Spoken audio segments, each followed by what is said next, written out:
hopeful, regardless of the outcome. Boost of positive energy without one. Sorry about the jab, I'm on a holy field. I'm bearing fruit, but demons try to eat them like Yoshi meal. I'll piss them off the Batman like Falcone deals. Jungle full of predators, I know how Mowgli feels. So I got the fire, refuse to live in fear. I can spot suppliers, eating fresh drugs. Call me private label, I be leaving bread. Hey, welcome to episode 147 of the Permaculture Pimpcast, where PIMP stands for Permaculture is my passion. The only Pimpcast on planet Earth where we discuss permaculture, preparedness, practical living, along with my pretty honey, right here. All right, as always, y'all, this episode brought to you by Hickory Ridge Soap from twooldcrowshomestead.com. Turn that simp into a pimp. Bam! Heaven's Harvest, y'all, 10% off with promo code PERMA. Remember, just in time for the holidays, inflation. So, you know, instead of going ahead and saving that money or putting it in a bank or anything like that, you're better off getting things like new tires on your car. You're better off getting things like storable food if you don't currently have it or have a way to produce it. All of those things. So be sure to check out Heaven's Harvest, promo code PERMA. And if you would like to also check us out on the Fountain app, you can do it over there, Fountain app. You can triple up the speed. You can leave comments that we don't know how to read right now. So you don't have that option if you know what I'm talking about. But you can also drop a derivation of Bitcoin called Sats. So if you want to drop some SATs on some PIMPs, go do it on the Fountain app. All right, so without further ado, I'm going to jump straight into it with a Homestead Honey. How you doing, baby? Pretty good. How are you doing? I'm good. I'm good. Thanks to everybody in the house. As always, please go ahead and hit that thumbs up button so they know to immediately suppress us, just like they did in the very last show. In fact, yeah, that one also got demonetized. And if you see her smiling right now, it's because she's laughing because there's a dog on the outside of this door that's making all kinds of racket that I told her to put up. Last time during the podcast, we had a cat running around here. Place looks like Dr. Doolittle's place. There's just two animals. Yeah, you got to speak up a little, honey. There's just two animals. Yeah. Well, two animals, too much, and we ain't got time for all of that. So anyway, straight into the farm news. I went and helped a friend today. I did a little bit of work for him on his house before, and he calls me up and says, hey, man, the dryer ain't working. Well, yeah, happens to the best of us. Look, y'all, I don't leave anything bare, and it's kind of embarrassing, but I disconnected his dryer the last time I was there because I thought it was under. In a nutshell, they had a bunch of these heaters in the house. It was very, very heavily electric all the way around, especially concerning the heat. Well, anyway, I get in there and I don't know what it was. Maybe I wasn't paying attention. But anyway, disconnected my man's dryer. So he didn't have one. So I went out there, completely my fault, but I messed it up. And I'll tell you what, I told Michelle a little bit earlier, y'all, and I'll be honest with you. The amazing things that happen in terms of synchronicity are astonishing. I'm doing a lot of work right now. I'm even going to have a guest on here before too long regarding all these things floating around in the air, EMF waves, microwaves, you name it, all these things going on. I've been on this kick lately where I've been doing a whole lot in terms of research. Anybody that's on the Patreon, you know that I've been doing a series over there regarding grounding, DIY ways to ground yourself. And so I reached out to a lady that has a company, and she's sending me some stuff right now because, as you know, I don't ever tell anybody, hey, this is wonderful, this is great, and certainly not as of late. I've been burned so many times that I'm not going to just say, hey, go try this stuff without having given it the real test. And being a journeyman electrician for a quarter of a century, I kind of know my way around this space. So some of the high-end, highfalutin stuff that I've tried so far is more polished than spit and more glitter than grit.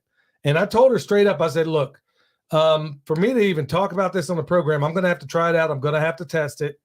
And so anyway, I had all this going on in the background. I get over his house, and his name is the Ridge Ranger, Ben, the Ridge Ranger. I did a little interview with him before. Extraordinary guy, extremely interested. You had he's done a lot in his lifetime. He's been a lot of places. Yeah, he's worked, I mean, in the military, and he was telling me about some microwave experiences he had in the military. And then in the civilian world, he worked as basically a ranger, park ranger. So yeah, we're having a little bit of feedback here. Anyway, so I'm over his place and I'm fixing the dryer that I messed up. And just out of nowhere, it seems, he says, man, and he's kind of upset about it. He's talking about, man, when we get outside the house, I'm going to show you what they just put up around me. And sure enough, it's a 5G tower, and you can literally see It's it a from his 5G house. tower. That's what It's it looks not like. just a. Well, it's a cell tower. I'm going to guess it was probably 5G. And you can literally see it from his front porch or back porch. And I'm like, you got to be kidding me. And I'm sitting here telling him the research I've been doing as of late, the mitigation strategies I've been talking about as of late, the things I know about, and then I'm reaching out to somebody right now, experts. And like I said, I keep trying this stuff because, like I said, I know how to test this stuff. This is what I did for a living for a quarter of a century. So I know how to test this stuff, and most of the stuff off the shelf is garbage. I know that for a fact. I mean, some of it's pretty highly touted, and I'm like, okay, it's not that wonderful. So here it is. I'm doing this research. I'm talking to this lady who runs this company, and then here it is out of the blue. He's telling me about this cell phone tower that went up. So I'm going to spend a lot more time, especially in the podcast, not in the podcast, well, maybe in the podcast, but on the YouTube channel as well, showing you some legit mitigation strategies because I know how to test it. I know what works. I know what doesn't work. And I know it doesn't sound like permaculture, but believe me, all of this stuff, remember, permaculture is nothing more than a toolbox. Right. Wouldn't you agree? Right. So yeah, and it's people care too. So there's a lot that goes into people care. Yeah. And for a lot of us, it's the last thing that we do. And when she says us, she means her, because I've been putting in work, nephew. Yeah, and she does too in her own way, but just not as fully committed in certain areas. Because as we talked before, she's always the last. She's always the last to think about her. I got to make her buy clothes. I mean, story of my life. Good problem to have too. But yeah. But the point being, with all of this stuff that's going on right now, Eric Sider, good friend of mine, good friend of the program, good friend of the family, all about biohacking, and his brother as well. And we're always going back and forth about some of the information we find. And so I'm going from this DIY thing, which I'm finding out a lot of people don't feel comfortable doing. It's not that difficult. I'm going to try to knock the dust off of some of the stuff that I talked about in Patreon. I know I'm spending a lot of time on this, y'all, because it's really that important. We take our cell phones, they go into Faraday bags, they go in airplane mode. Even if you did nothing else but that, it helps immeasurably. I could put a Gauss meter on it, and it makes all the difference in the world in airplane mode, unless somehow they just happen to switch it back on. But I'm going to give you mitigation strategies and as many DIY things as I possibly can, especially when it comes to these smart meters on the houses. Probably going to tick off a whole lot of energy companies out there, but I'm convinced I know ways to get around this, and I know ways to fix it. So either it's going to be something off the shelf that's inexpensive, or maybe it is expensive, but I know almost certainly I can come up with a DIY, being what I am and what I've done for a long, long time. So we're going to spend more time on that stuff because really and truly, everybody around us lost their bees. They're all dead except for ours. The only way I can account for it is some of our permaculture strategies. Obviously, they work. We're not using pesticides. We're not using any of that stuff. That clearly helps. But we also had a device in there that was supposed to mitigate the 5G radiation. But I went on antennasearch.com. I think that's the name of it, antennasearch.com. There's a bunch of, I think there's different websites you can use. I don't think there's just one. If you want to see the cell towers that are in your area. Right. And when you do that, I'm realizing, well, there aren't a whole lot next to us. Right. There's really not much next to us. I mean, it's a double-edged sword. So how are we able to broadcast this program? Well, we do have fiber optics, which, by the way, is pretty doggone safe, and it's faster. So why doesn't everybody have fiber optics, even though it's at the cable? That's another program. It's not a conspiracy theory. I know what I'm talking about. This is what I've done for a living. So, yeah, I'm going to cover more of that stuff in terms of how to mitigate some of this radiation. I've been doing little hacks as of late. Like if you got your phone on you, like I got right here, most of us have them. We got them all the time. There's a lot of things you can do with this thing to mitigate it. For example, if you have it in your pocket, like I do most of the day, because maybe I'm outside listening to a podcast, put it in airplane mode. Believe it or not, that helps immeasurably. Just by putting it in, it doesn't eliminate anything, but it knocks down an enormous amount of stuff. So if you got a podcast, download it and then put it in airplane mode as often as you can. Don't worry, I'm going to be putting in some work on some hacks, because believe it or not, this is all part of permaculture. Because if I'm mitigating 5G radiation that could be messing with our bees or any of the other things ourselves that are sensitive to this stuff, when I'm seeing a massive difference, turning off the Wi-Fi at night, getting the phones out of the room, putting them in Faraday bags, shielding all this stuff, and I'm seeing a massive difference in my sleep. Look, where there's smoke, there's fire, and we got to start with people care. Yep. Which is, like I said, it's the thing that most of us are really bad at. So I'm trying to get better and better and better at it. Diet kind of went off the hook for a little while, thanks to her. Yeah. Thanks to her making all this stuff that she doesn't eat, but wants everybody fat but her. No. Including yours truly. So, yeah. So anyway, getting back in the saddle again, I'm going to put a lot of work in on it. So, other farm news. Sorry, I didn't mean to go that long on it, but y'all, I think it's that important. If you're finding out what I'm finding out in terms of the research I'm doing, it would absolutely floor you what they are doing through these devices. Now, I know a lot of you are probably watching this on a device right now. Put it in airplane mode as soon as the program's over. And like I said, if you're new in here, make sure you hit that thumbs up on the way in. So what else did you do today? You were painting. Yes, I got some rice knives. We're sold out on the website, so I'm working on getting some painted, and hopefully they will be back up tomorrow. So I got those done. Did a little bit of weed eating. A little bit. Look, she suffers back pain practically every single day. And going back to that people care, every single night, she's got back issues, some worse than others. But you sat there holding that weed eater, and then by the time I realized how long you'd been holding that thing, I was like, oh, man. And then about that time, you shut it down. Yeah. So, but it's one of those things where when you start, if you've got I don't want to stop until it's all done, because it's like an actual project where I can see how much I've gotten done. I can see progress. When I come in and sit down at the computer and work at the computer, most of the time there's no progress. Yeah, that's why so many people from the IT world get into the permaculture space, and so many others too. People that come from jobs where you don't necessarily see a physical return for the work you put in. Yeah. But yeah, that's one of the downsides of this, is that when you have paperwork, whatever things you got to do, that, you just don't, it doesn't feel like you have that much progress. But like you said, now the reason we're weed eating, I probably ought to cover that. So we've talked about it before, and a lot of you out there almost certainly have the same exact problem. So we got a massive slope. It was impassable. You couldn't even see daylight through it. Ran the pigs through first. Pigs did what they did. Bam. Made access. Now we ran the sheep through. They ate what they wanted. And then we came behind the sheep, cut down some of the bigger stuff. Okay, that's pass number one. Now, the pigs don't need to go back in there. In fact, I won't run them in there again, not in that area. Yeah. And so now it's all sheep.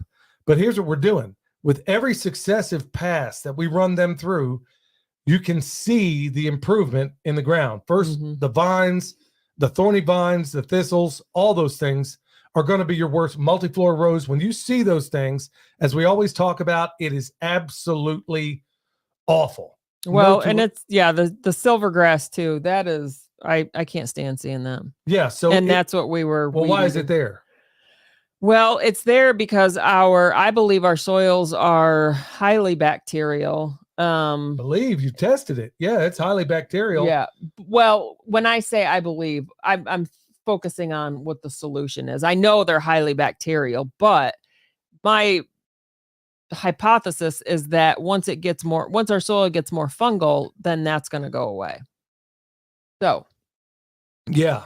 So don't get a drink when Michelle's behind the microphone. Yeah. Message to me.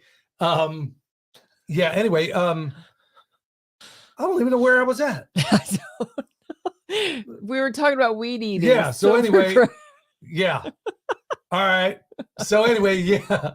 So anyway, these guys, with every pass, we're finding out that the binding stuff it doesn't have a home. So that means you're moving from a bacterial to a more fungal environment, which is what we want for a pasture setting. We want a 50-50. And if we plant trees there too, then you definitely want a fungal. Well, the ratio is going to be much higher. So if it's a orchard, you're going to want it about a 10-1. If it's a food forest, about a 10-1. It's only going to be beneficial if it's higher. So, I mean, like old growth forests that are really healthy, it's like up to 1,000-1 from fungal to bacterial. So in your fields, even though they're pasture fields out there, you still want ideally a 50-50 mix between fungal and bacteria. Right now, it's mostly bacteria. But as we've gone through and we've made this change, what are we noticing? Is that the thorny stuff is going away. Now the silvergrass has its little heyday. Yeah. Well, you can't sit here, just like they said in Forrest Gump, because you're going to be on the first thing smoking. As soon as we go through weed eat, now we did a little bit of seeding, and then now what are we going to do? We're going to hit it with some extract. Yep. Yeah. So extract, and then keep running the cycle, and then it's going to become less bacterial, more fungal. That's exactly what we're looking for. So anybody else out there with that same problem, this is why I keep covering that stuff, because we are, in fact, a how-to YouTube channel. Yeah, we may have some entertainment stuff on there here from time to time, but it's honestly showing you how we've taken some really dilapidated, nasty, ate-up ground and turning it into something that is really turning out to be something else. So, and it's also getting rid, as we get more fungal, we're finding, I mean, I could literally show you, and we've done in YouTube channels, where I can show you the demarcation line from myself and my neighbor, and that silvergrass literally stops right there at the fence. And now we're going to start pushing it back even more and doing him a favor, and particularly those donkeys that got running around over there. So yeah, we did a lot of weed eating, and that was the reason why. Ordinarily, it's like, hey, and you know what? If you do cut it down real low and something like that, don't be afraid to put down hay. If you don't have enough, let's say you're showing bare ground, do not leave it bare ground. Greg Judy 101, put hay everywhere. Everywhere. Believe it or not, it will make all the difference in the world. Nature hates to be naked. So other things on the farm, it's getting colder, but then it's getting warmer. T-shirt weather today. We were literally out there. I was out there in my Firmamental T-shirt. Michelle was out there in her Peace Pipe T-shirt, which has a firearm on it, which means we're going to get demonetized again. So, well, no, it won't. But this was a T-shirt from the War Party movement. If you are interested in supporting them, you could do a search, War Party movement, see what they're all about. If I say it, I'm sure we're going to get demonetized again, so I won't say it. Yeah, because every single time we do one of these, y'all, we're getting demonetized. Okay, but before we go into Pastor Lon, I want to while Michelle's queuing up Pastor Lon, here's what I want to do. I want to point out that folks, get your pruning on point. It's about that time. Right now, it's a little bit warm. It's a little bit, not all the leaves are off the trees. And the reason why, going back to my man, the great Stefan Subkowiak, Mr. Permaculture Orchard himself, one of my instructors in this space, look, if you can wait to prune when these leaves are off a deciduous tree, all the sugars, all the activity is now down in the soil. So you want to wait till those leaves are no longer there. I mean, we were literally freezing the other day, had the wood stove on, everything, and now next couple of days it's going to be in the 60s. I think the next couple of weeks. Not in the 60s. Well, we're supposed to get another cold, and then it's supposed to warm back up. Well, I'll take warm as long as I can, because I know sooner or later it's probably going to get bone chilling, but I'll take what I can. With that said, we're going to go into homesteading Pastor Lon. Hello, everyone. This is Pastor Lon. The Bible says in Mark chapter 16, verse 15, and he said unto them, go ye into all the world and preach the gospel to every creature. Just before Jesus Christ was ascended back up into glory from whence he came, he gave his disciples these instructions to go into all the world and preach the gospel to whoever would listen. And that same responsibility is ours today. As being born again believers, we're supposed to take this gospel wherever we can and share it with whoever is willing to listen. It's a hard road to travel sometime, but it's worth it. And the reason we know it's worth it is because Jesus Christ traveled a hard road from the time he was born in a manger until the time he was suspended between heaven and earth on Golgotha's hill for your sins and mine. So it's worth the travel. It's worth the journey to share Jesus with others, because it was worth the journey to you and I, because he traveled all the way up Calvary's hill to die for your sins and mine. Homesteading Pastor, y'all, go check him out on YouTube. You'll be glad you did. Good man, man, and phenomenal family, really. I'm glad to see he's on the mend again.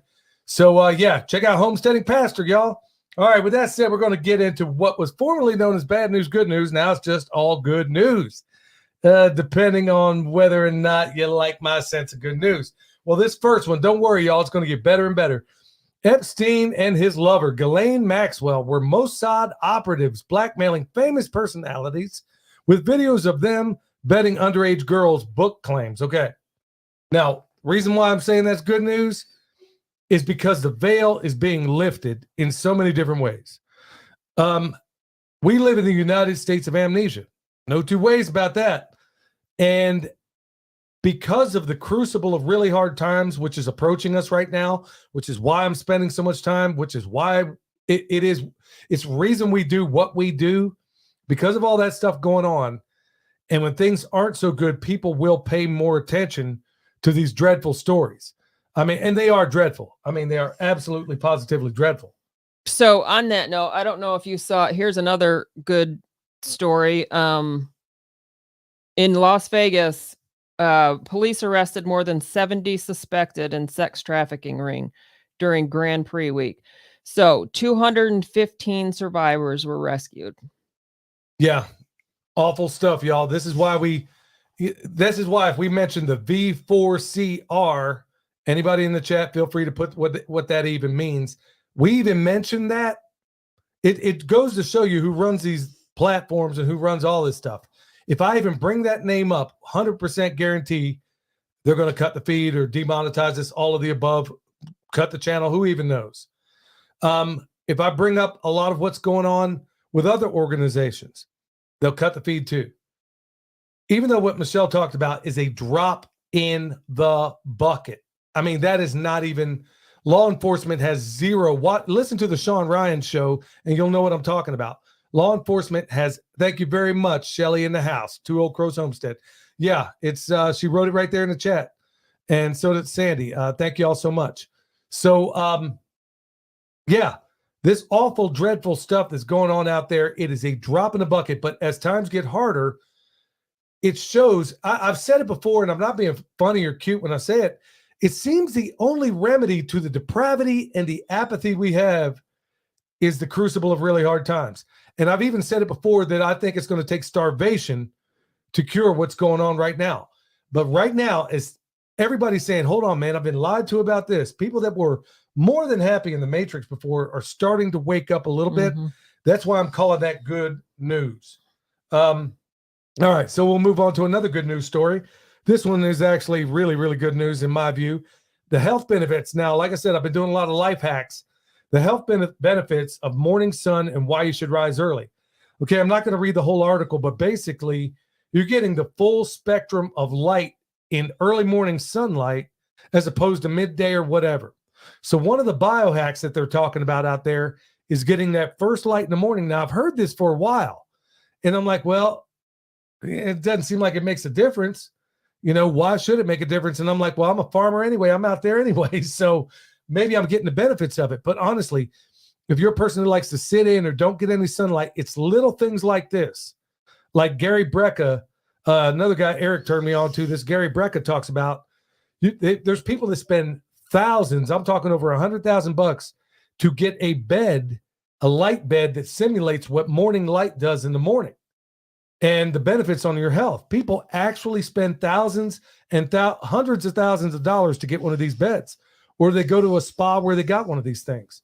And I guess you got to schedule time for it. But the cool thing about it is you get the exact same benefit just by getting some of that morning sun. So the light, obviously you got a bunch of different wavelengths in light, but it's when you're going to be most susceptible to getting vitamin D and none of the so-called dangerous rays that you're going to have, with midday sun or anything like that. So, doing what we do, I basically get that all day, but I want to encourage everybody. It's the little life hacks like that, like getting up in the morning, doing a little Wim Hof breathing, or try out that breathing with Sandy dude that she turned me on to. There's a bunch of different modalities, inexpensive things. I mean, if you want to do a cold plunge in the morning, that's look, I haven't done that part yet, at least not consistently, but I'm committed to do it.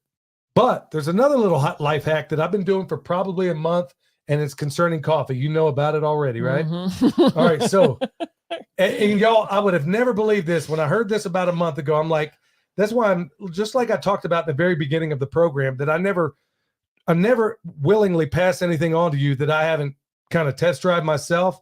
And as many times as we've been burned, I'm really being religious about it as of late.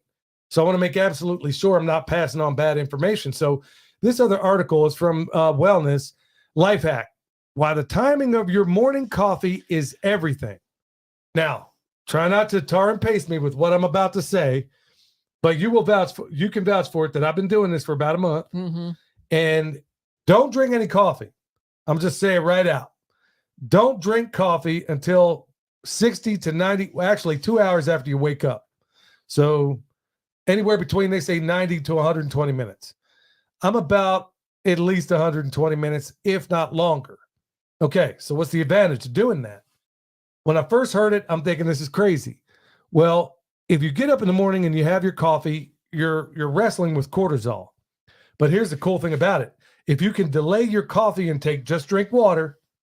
If you can delay your coffee intake for a couple hours, you don't have that midday crash. And then you're not on the coffee bandwagon thinking, okay, I need to go back and get more coffee. Well, if your diet's still jacked up, then you might have that crash anyway, but you might be blaming it on the wrong thing. But anyway, I'd have that mid-morning, or I'd say I'd have that crash basically about noon when I'd get up and have coffee. Ever since I started, I basically don't drink any coffee until, I don't know, 8:30 or 9. A couple of great, you look like there's something funny you want to say, so go ahead and spit it out. What is it? Well, also, Billy, I don't know that coffee affects everybody the way it affects you. I think it might be too much stimulation for you as soon as you wake up in the morning, because like doing chores with you when you have coffee and doing chores with you when you don't have coffee, it's like trying to herd cats is what it's like. No, it ain't. Yes, it is. It's 50 different thoughts all coming out at the same time, and we're going to do everything all right now. Yeah, that's how. That's one of the downsides of my mind is that I'm a quick thinker, and my brain runs faster than most. Now, I'm not saying that to brag, because it's a double-edged sword. My brain runs so fast that if I'm not really cautious, I'll ask you a question and then I'm on to the next question and before doesn't you listen to the answer. Yeah, I'm on to the next one and wonder why you didn't answer the question. And then yet. when you do, no, you do answer, but you don't pay attention to the answer. You just respond slowly. And then you ask me in 5 minutes. No, I'm like, okay, well, I'm going at 100 miles an hour. Okay, let's just say that's one of the good things. But honestly, what I have noticed is I don't need coffee anymore during the day. If I do, it's just because it's there. But it's not like I'm using it as a tool. I'm telling you what, I'll be honest with you, man. Of all the life hacks I've done so far, that has been the hardest thing by far. Yeah, that would be difficult for me. It would have to be a life and death situation before I did that. It was honestly fasting for 3 days for the first time was easier. Yeah. Because honestly, I still have, usually when you break an addiction, they say it takes 3 days. Negative. No. It's been a month. And every time I get up, I'm walking toward the coffee pot and I'm over there saying, no. And look, y'all, it's not like I'm putting any sugar or cream or anything else. I drink it black. I wonder if you did put cream in it or like fat, something like if it would blunt that, that impact a little bit. No, well, you know what? I'm not even going to, I've been doing it for a month now, and I'm seeing that all the studies like this article contends is, it's actually been working out. I mean, I'm not having that crash where I feel like I need more coffee. I'm thinking, really, does it make that much difference? Well, anyway, if you don't take the coffee, you're getting the morning sun, you're grounding yourself. Believe it or not, you don't even need the coffee. In fact, I'm drinking it more, it seems, just out of habit than I am because I feel like I need that kick. Because I wake up pretty wired already. I mean, I'm not a person that gets out of bed thinking, oh, I got to make the donuts. Nothing like that. It's always been for me. I mean, it's really always been something that has actually been quite easy for me to do, is get up in the morning. But I know it's not the case for most people. All right. So with that said, y'all, when we come back, we're going to get straight into the topic. But at first, we're going to hear from my man, Eric Sider. Hey, Eric Sider here with your Pimpcast tip of the day. Today's tip, the tipping point of permaculture. The tipping point is something Jeff Lawton has been obsessed with for some time. So the following is quoted directly from Jeff himself. The tipping point is when we tip over into understanding what permaculture is as a system of design, and it's what we need to do to have a future. So when I talk about the tipping point, it is when we get to a global realization that there's enough people in the world with an understanding of permaculture as a sensible, common sense design that we can all achieve. So to get to a tipping point, we need a percentage of people in that realization. Malcolm Gladwell wrote the book called Tipping Point. From his research, there are many different variations of the tipping point. When something becomes a phenomenon, when something becomes a plague, when something becomes a fashion, you get to a tipping point. And generally, he found it wasn't 51%. It wasn't just over half. It was actually 12 to 18%. Once you get to about 12 to 18%, evidence tips in that direction, whether it's an epidemic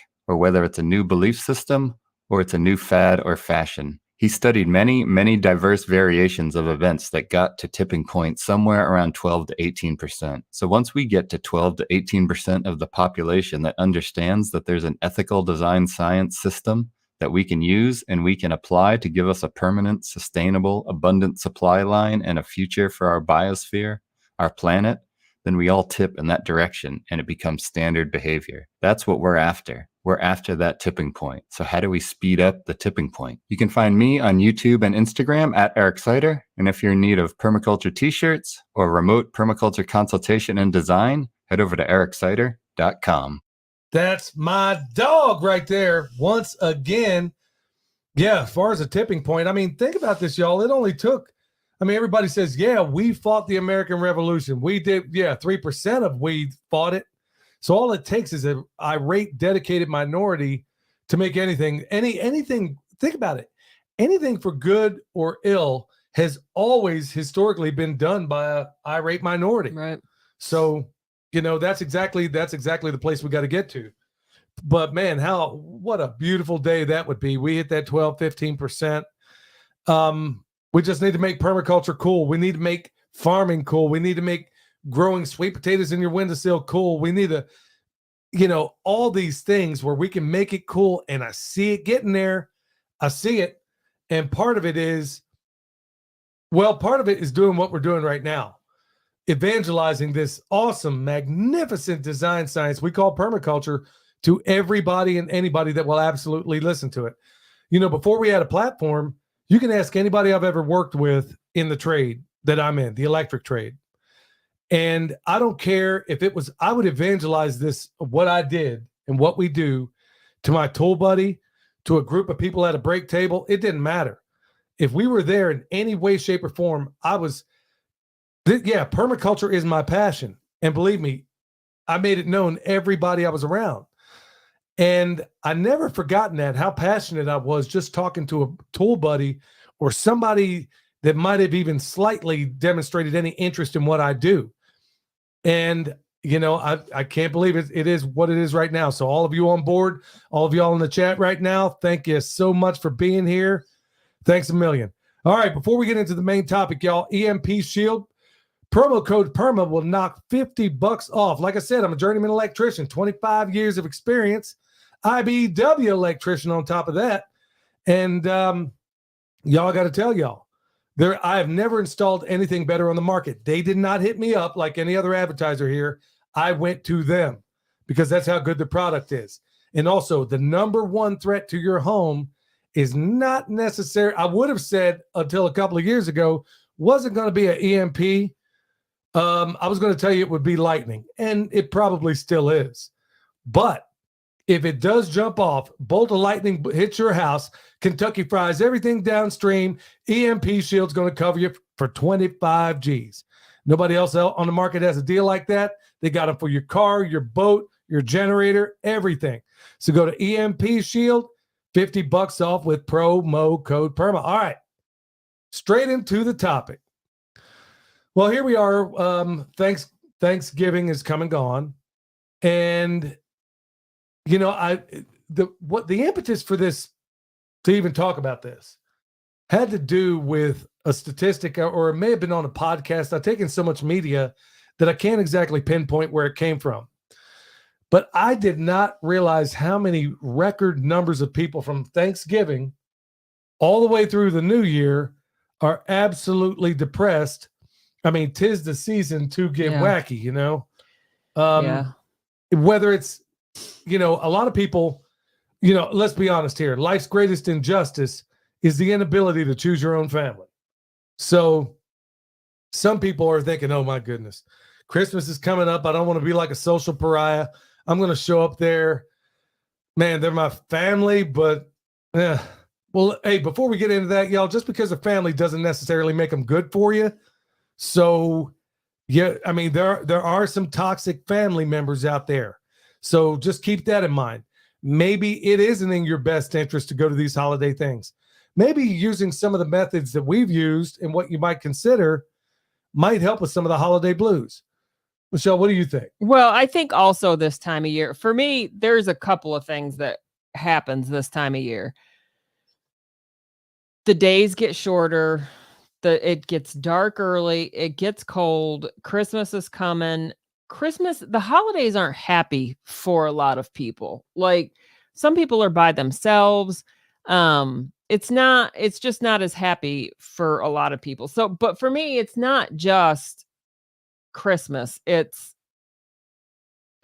cold. It's dark. There's a lot of variables. Well, let's also consider the fact that you absolutely hate, and hate's a strong word, the commercialism of what it's become. Well, yeah. And then there's that too. There's the whole where you hear Christmas commercials in August. In August. Yeah. Yeah. It's like they're turning anybody who may have liked Christmas into they're at the point where they can't stand it anymore. Yeah. Nobody, it's so much overload that you're like, man, I don't even like it anymore. I don't even like that time of, I mean, I'll be honest with you. It is, if I'm not careful, it is a frustrating part of the year. It used to be a real agony because she and I just don't celebrate it and haven't for years. Yeah. For a whole variety of reasons. And parts of it had to do with the commercialism. I remember watching like an episode of Little House on the Prairie, and they gave Paul a pair of socks, and my man was over the top. Like, oh yeah, man, some socks. Thanks, Laura. Hey, thanks for knitting these up for me. And I'm like, where did that go? So I think, like a lot of other people out there, I think they probably have the same. I just wonder how many of y'all in the chat, or how many people out there are just absolutely disgusted. So you get into this time of year, you're like, okay, I'm going to buy G.I. Joe with a Kung Fu grip. I'm going to buy this. I'm going to buy that. Whoever I give it to is going to hate it, or they're not going to like it. They're going to put it away. Look, y'all, we just don't participate. Yeah. And that's how it is. We tell our family, look, we're not into it. And we haven't for years. Yeah. I mean, because that was the point that I started to get really frustrated. If there are kids or people, adults that needed something, and you knew what that was, and you could get them for it, and you could get it for them, and they would love it and appreciate it, that's one thing. But most of the time what happens is you're shopping for your whole entire family. You don't know what they want. You don't know what they need. They probably don't need anything, really. They probably have too many toys that they don't play with now. And whatever I get them, they're just going to throw it in the corner, and it's just going to be a waste of my time and a waste of my money. Yeah, but you know who is easy to shop for? I guarantee it. Everybody in this chat right now, everybody listening to this podcast right now, I guarantee you, if we were go to a dirty Santa, what do you call them things where you give out presents or whatever? Yeah, there's a bunch of different names for them. Or I tell you what, if we just had like a potluck where everybody says, okay, bring a gift for somebody in this room, because we're all congregated here right now, buying gifts for each other in this chat and otherwise would be insane simple. You know, I mean, I could wrap up some bone sauce or a rice knife, or everybody in this chat, or you would send me things. We automatically know what each other would probably dig. You know, it would be maybe something gardening, maybe some little gadget or whatever, because we're all in this space. We generally know what each other wants. So that's one thing. But if it's in another, I mean, plus there's a whole lot of people that just don't have anybody out there. Right. You know, it's those people. I'll give you a prime example. I was one of those people every time Michelle and William would go to New York to go visit her family. And I would be home by myself. Either I couldn't stay away that long because I had to work. This is years ago.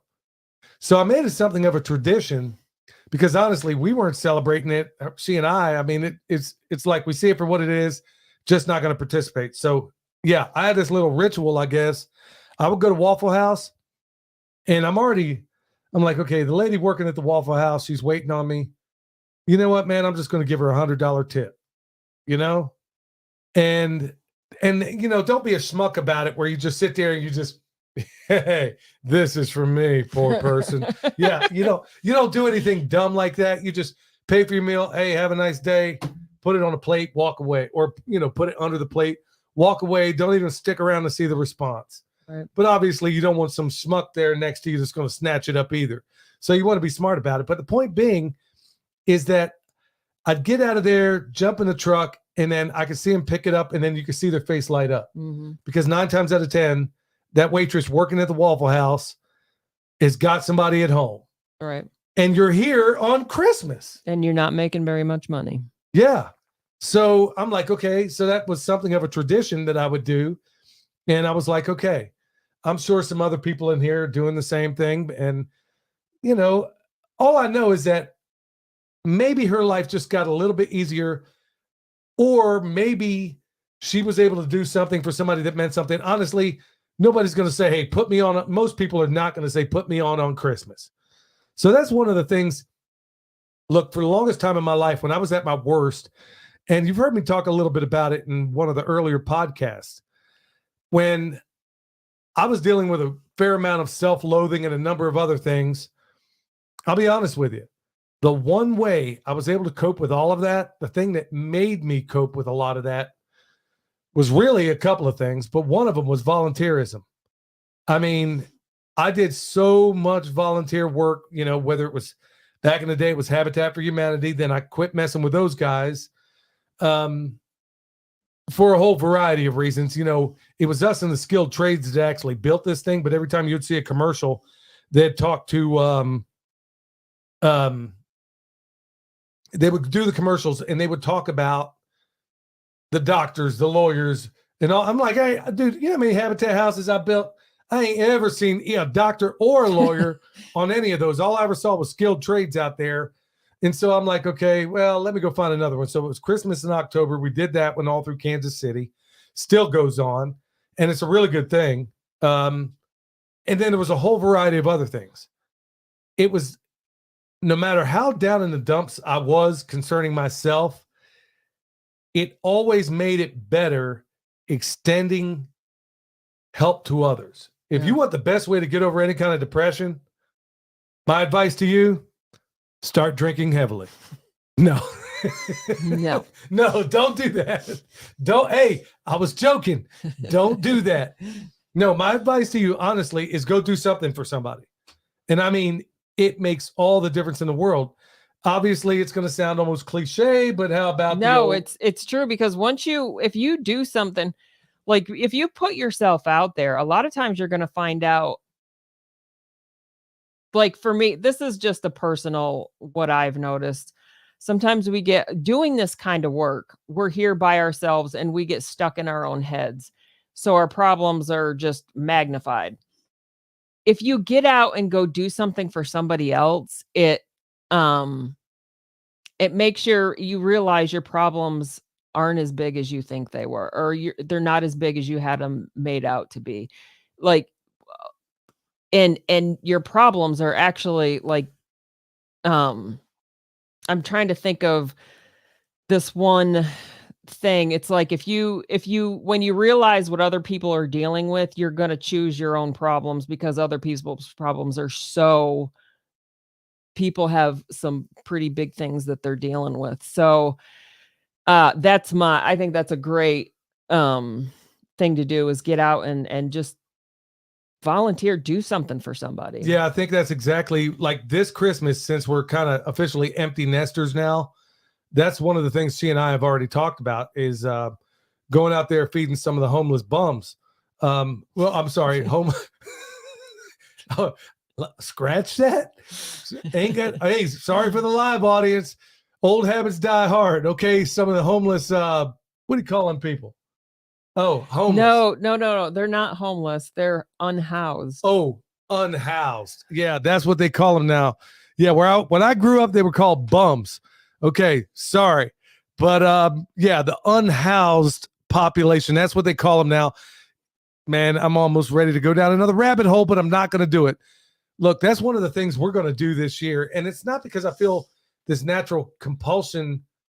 And it's like I said, it almost seems cliche, but even at my worst, I always felt better when I was in service. My name is Billy, okay? And you look at the meaning, it's William, obviously, means protector. Wilhelm, put on a helmet. And I've always seen myself to a certain extent as that. And so being able to live up to the meaning of my name, it means a lot to me. Like even the Bible says in Proverbs, a good name is rather to be chosen than great riches, and loving favor rather than silver and gold. So yeah, I know that the variations of what that means could be a number of things, but let's just say with my name, I'm trying to live up to it and be that protector. At least I'm trying to be. And if I can go out there, because I've been blessed with so much, even at my worst, my worst day on earth is better than probably the best day on earth for somebody living in Calcutta or somebody in LA or somebody in downtown Kansas City. You know what I mean? It's relative. And when you see some of this earth and you realize even our homeless people, think about it. They're homeless, right? But all the ones around Asheville, they all got brand new shoes and a cell phone. I dare say the homeless in Calcutta ain't walking around with cell phones. They're in, situations like Slumdog Millionaire. But look, y'all, that's going to be, I'll be honest with you. It's Pete the Squatchy said it a minute ago. We ought to be doing this stuff all year long. But it's especially at this time. Do you know any old folks around that don't have family? If we don't live in a highly populated area. But I guarantee you, if I knew, we do other things for some of the older community around here. I won't talk about what that is, but we do things. And we help feed them in our way. And if you know who those people are, inflation is through the doggone roof. Do you have any extra meat in the freezer? Maybe they're really proud and just don't even ask them. Say, look, hey, I got this extra turkey, or I got this extra pulled pork, or better still, you don't want to cook? Why don't you come on over to my place? It could be any number of things. Yeah, some of these folks, you bring them in. Yeah, the mashed potatoes taste like mothballs, but that ain't really the point. It's putting a smile on somebody's face and letting them feel a little less alone. She and I started watching this little bit of a program on Netflix, and it's about longevity, about blue zones in the world. Okay. Zones. And those are the places on earth where, we don't watch TV, but it's like, okay, so every blue moon we'll watch something. So she pulled up this program called Blue Zone. And in a nutshell, it's basically all these zones on planet Earth where the population, believe it or not, quite a few of them live to well over 100 years old. And so they're trying to find the commonalities between these things. The one thing they all have in common, and of course we're only like 2 episodes in, but the things we've seen so far is in every single one of those cases, and these high, long-lived things, is they have community, old folks community. Right. So it means we're in a bind, honey. Well, but also, and that's we have like social media. We have all these ways to stay connected, and I've heard that we have the loneliest population that we've ever had. Yeah, because people are yeah. so disconnected. Well, or you'll go to a restaurant like Pastor Lon, I think, was talking about it, got a table full of boys, and they all looking at the cell phone. Yeah. It's I'm like, okay, where's the interaction? You and I have seen it. We've gone out, and I'm like, why did they even go out together? Yeah, everybody's on their phone. There's no connection. They did I'm trying not to go too far afield, but they did this experiment on NPR. This was years ago, where they took the phones away from these kids, put them out in the wilderness, and they said they were having withdrawal symptoms like a crackhead. So the point being, their community means something. These people were no longer worried about what did they say? It took like 4 days, and they were no longer thinking about the phone. It was community they were creating. Well, what they're finding out in some of these longest lived communities, societies, places on earth, is that they all have now there's other factors as well, but chief among them is the old folks feeling valued, because they should be. You should be going to them for advice. You should be going to them for, hey, where am I going right? Where are we going wrong? And because they have this role there, it's one of the things that helps.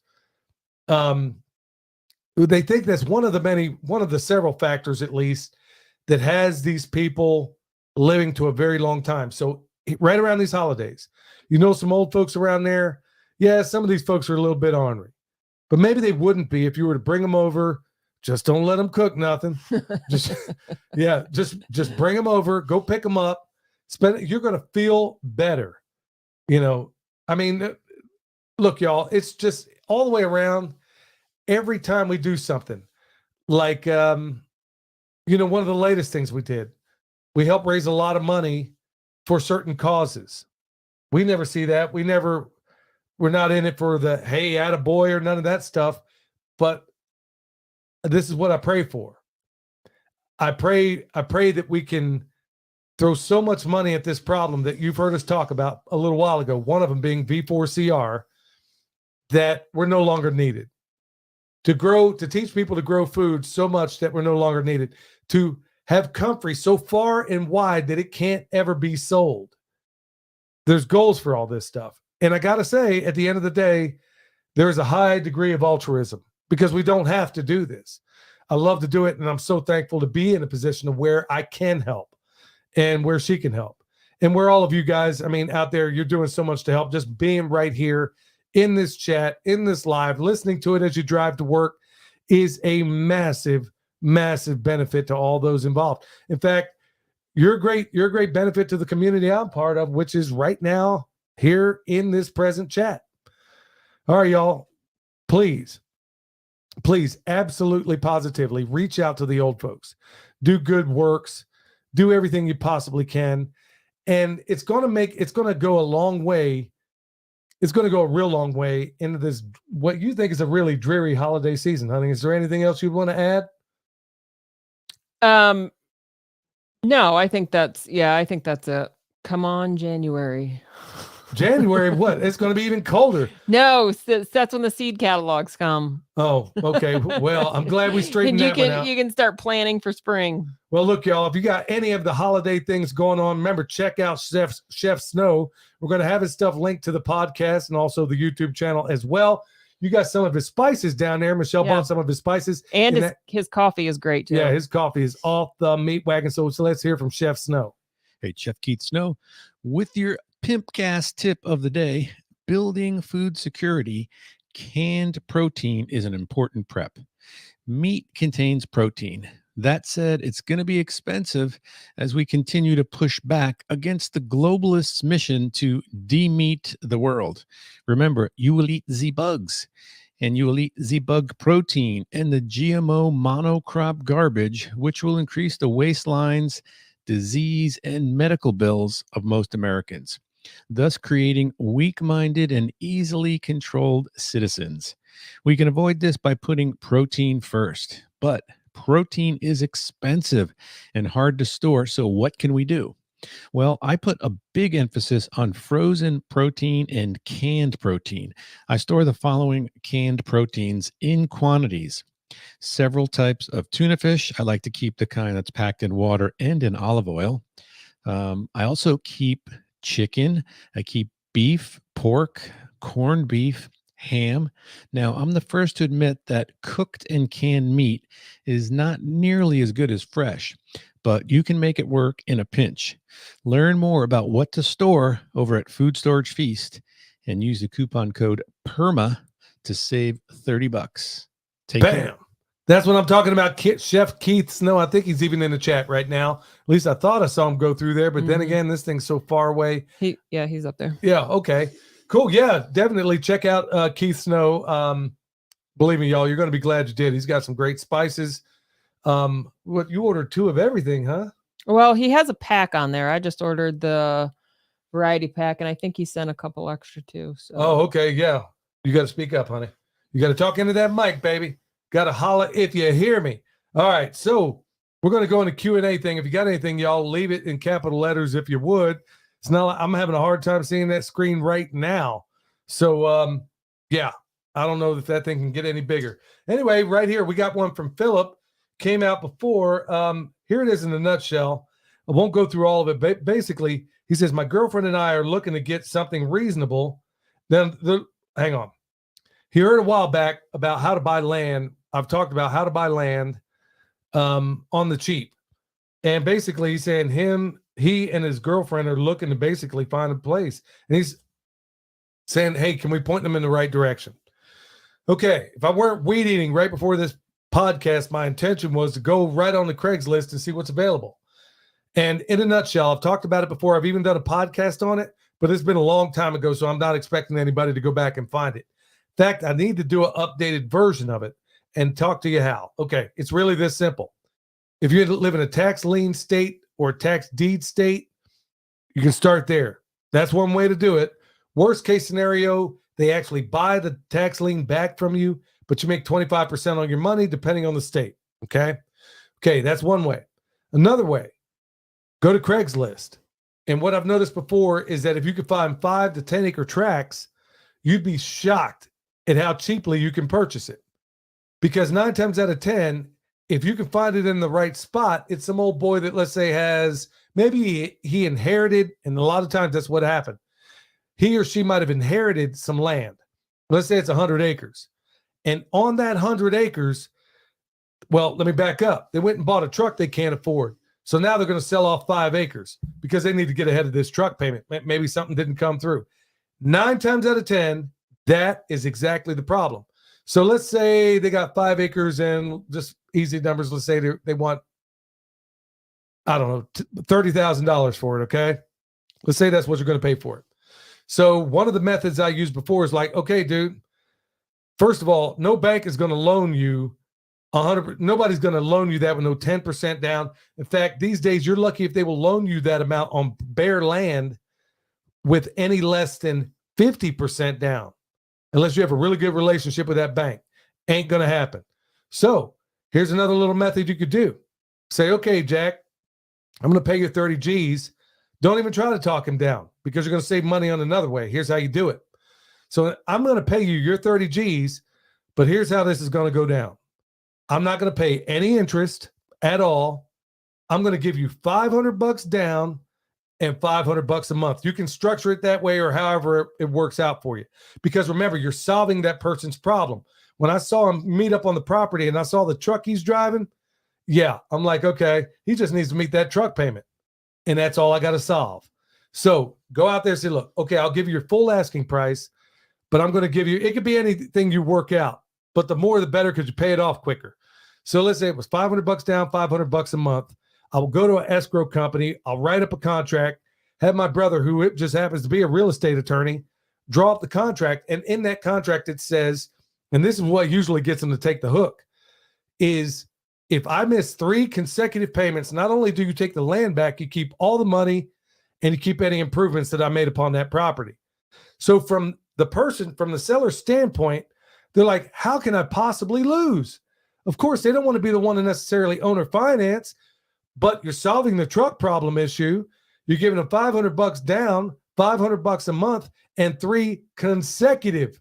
So let's say you hit January, you missed January, February, you paid March, and then April you didn't. Yeah. Okay. 3 consecutive. That's the thing. And they overlook it 9 times out in the contract. You ought to be trying to pay your doggone bills anyway, but everybody gets in a bind every once in a while. So 3 consecutive payments. Never had anybody turn that deal down. And it is a way to buy land. Like I said, I'll probably do an entire show about it because it's not that difficult. It really isn't. It's just everybody seems to think you got to go get a loan from a bank. No, you can do this stuff. If the person, they will own or finance if you just find out what the problems are, solve that problem. And 9 times out of 10, it's a boat, it's a truck, it's a fifth wheel, it's something they can't afford. 9 times out of 10, they inherited the land and they have no respect for it. So they sell off 5-10 acres and there you have it. That's one of many techniques, but it's a longer answer than I probably should have provided, but that's honestly a tried and true technique. Never had it not work. Just go give it a shot. All right. What do you got, honey?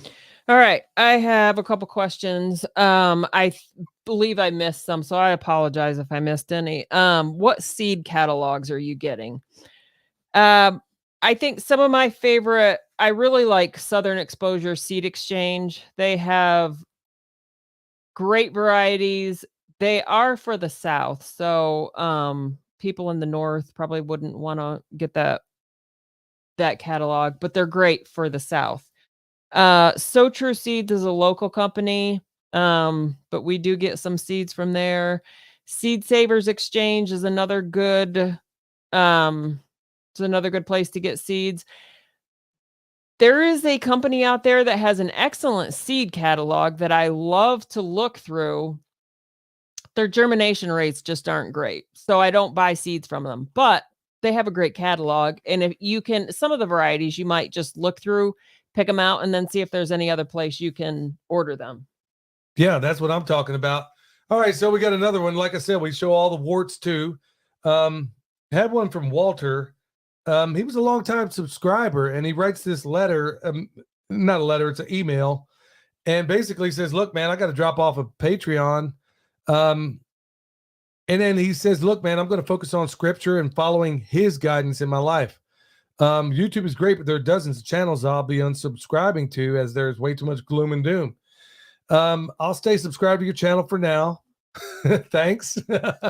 No, I get it. I mean, there's more here. And thank you, Walter. I mean, most people, when they drop off, they just drop off, you know. I appreciate, because honestly, it gives me some direction. There are times where all of us get tied up into a certain pattern of behavior. That's why I got rid of the bad news section of this podcast. It's because I was like, do you really need me to tell you any more of it? I mean, let's talk about some of the good stuff out there. You don't need me telling you about any of that. But I totally get it. You know, there's another person that wrote to me a while back saying, yeah, I can't even afford, man, it's heartbreaking when you have somebody say, look, I can't even afford the $1 a month. And I get it, man. I totally get it. I mean, there's so many people that are on a fixed income. You got all the money in the world to fight to just give it away to people who are willing to murder other people, or let's go bomb somebody or put some depleted uranium in the water supply in Iraq, whatever the case may be.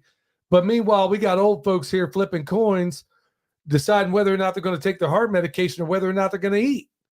So, yeah, we got some things sideways in this country. So, yeah, I totally get it, Walter. What do you got, honey? All right. I see a couple questions asking about how William and the family is doing. They are doing great. Baby June is growing. Just turned a month.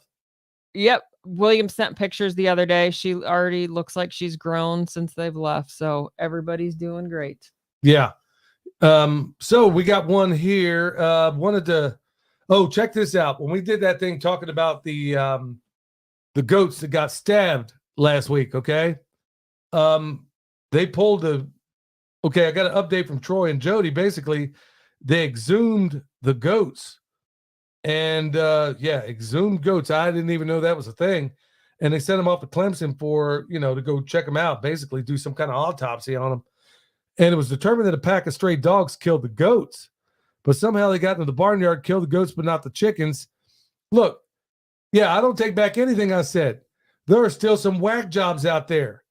And it seems a little bit, I mean, I don't know who did this test, but you can usually tell when a dog did something. Yeah, the original article said that they were stabbed, right? There's a big difference between stab wounds and a dog attack. Yeah, there's something not making sense there to me on that one. I don't know. I mean, it went to a university, so granted, I'm going to be skeptical anyway. But usually when a dog does something like that, yeah, I've seen a yellow lab kill chickens just to kill them, but she was playing with them. Well, I don't know if she was playing with them, but she killed them. I think she was killing them. She was killing them. I mean, dead right out there, watching them right out the window in the bathroom. And I'm like, am I seeing this? Yeah. So that sort of thing does happen. I just don't know how you can mistake that, because normally when a dog does something like that, they're not just going to kill them and then go away. Animals kill other animals for generally reasons. You know, even if something kills your chickens, you can determine a lot about what killed that animal based on what's left. Right. Or yeah, exactly. How it was done. Yeah. It seems odd that, I don't know. I mean, that seems a little bit weird. But hey, if that is in fact the case, man, at least some lunatic ain't out there, some maniac ain't out there stabbing goats, man. I mean, it's believable. That's the crazy thing. Yeah, stabbing, I had a little bit of time to think about that, and I'm like, that for somebody to stab, that seems pretty personal, to stab somebody's livestock. Something, yeah. Sue Ann asked, do you have a good fruit tree catalog to get? Fedco has a they have a catalog. It includes fruit trees, but a lot of the sources are online. If you're in the South, there's Century Orchard has some Southern varieties. Big Horse Creek is another Southern varieties. If you're in the North, my goodness, you can find a ton of nurseries up North. But I don't see too many fruit tree catalogs in print other than Fedco. Yeah. I'll tell you what, for a lot of those things, believe it or not, I mean, right now we're going to always recommend that you plant your trees in the fall and winter, depending on where you are. We've given all the reasons as to why. That's Dr. Carl Whitcomb out of Oklahoma State University did extraordinary work. I remember Stefan kind of directed me to that, and I got to looking at it. And I know Eric Sider also examined his work, has these pots and everything that are really, really awesome that he invented. But the point being is that what you find out, instead of putting them in the spring, you're going to have way better survivability if you can get, first of all, bare root and put it in the fall and the winter. You're going to be glad you did, and your survivability rate, its adaptability, is going to be so much better. But some of these nurseries only ship out like late winter, spring. A lot of them don't ship in the fall. So there's always Craigslist also. I mean, you could actually, believe it or not, you can get some decent stuff off or of there. Etsy. There's a lot of people selling bare root stuff on Etsy too. Amy B. Hey, thanks, Amy. So she has a question. Can you use compost extract to inoculate biochar? And if so, how long should it soak? Okay. So the problem with biochar at first is going to be a little bit hydrophobic. So it's going to take a little bit. You can spritz that stuff. And remember, for those that don't know, Jack Spearco has done a lot of work on biochar, and there's a lot of others out there that have too. I started getting into using it more and more, and I add it to my compost. So all it is, imagine it as nothing more than an apartment building for microbes. It's more than that, but I'm just going to simplify it a little bit. I think the best way of going about it is spritzing it with some of that extract. Now, I remember Dr. Elaine used compost tea, but doing extract should do exactly the same thing. The thing about the compost tea is that it makes, when you make the difference between compost extract and compost tea, is that compost extract is meant to have the organisms be able to permeate the soil. Okay.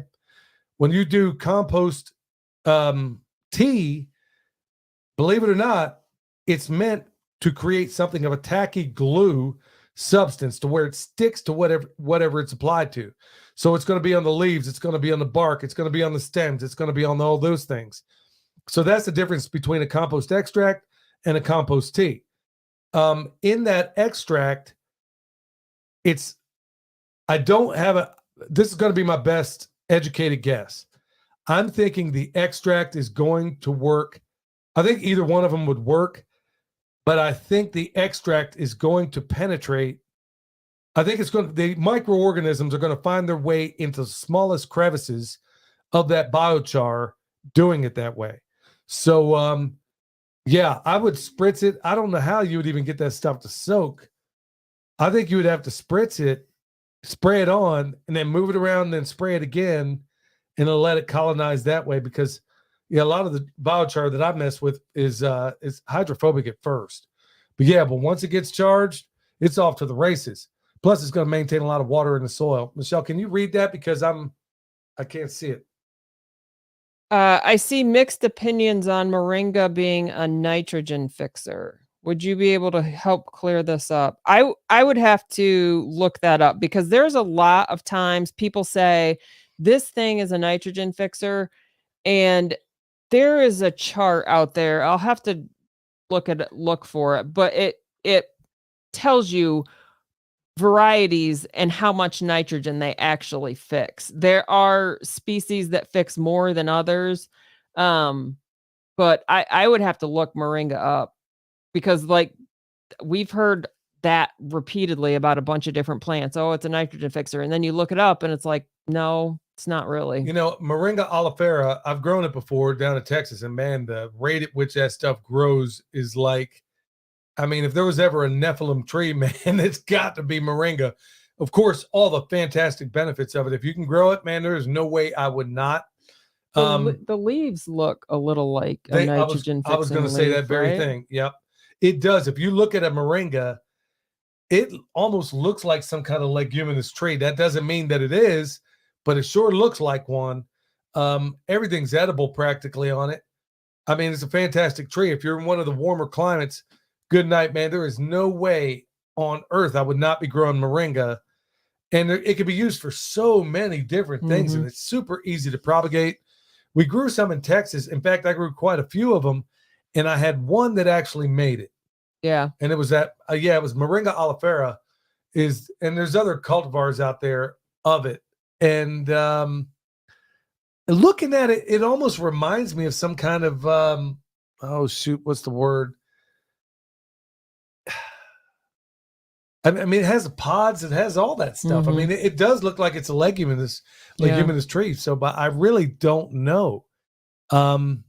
Yeah. Somebody says it's great for eating and chop and drop. Yeah. I mean, good night, man. If you're needing some serious chop and drop, man, there is no way I wouldn't put moringa, whether it was or wasn't a nitrogen fixer. Well, you could almost grow it. There's one variety specifically that's supposed to be the most health, have the most health benefits. You could almost grow it as an annual because they grow so fast. Yeah, you could. I mean, if it wouldn't survive here for sure because we had to wrap them in Texas. Yeah, in Texas we wrap styrofoam around them, and we have one that actually made it through to the next year. But it would be worth it almost to grow it as an annual. I think. I mean, you could. I mean, good night. All right. Well, thank you all so much. Thank you so much for coming in here. Remember, hit that thumbs up if you haven't already. Tell everybody about the show, and thank y'all. Till next time, stay alert. Stay alive. They don't want an individual, just a carbon copy. You spitting that manicotti, yeah, I'm talking saucy. All they want to build is a prison world full of pet Tamagotchis. Like a kamikaze, got me out of body like I'm Goku SS3. They want to push me to the center like a cell. They want to spin up at the center of the nexus, me. They want me to bottom.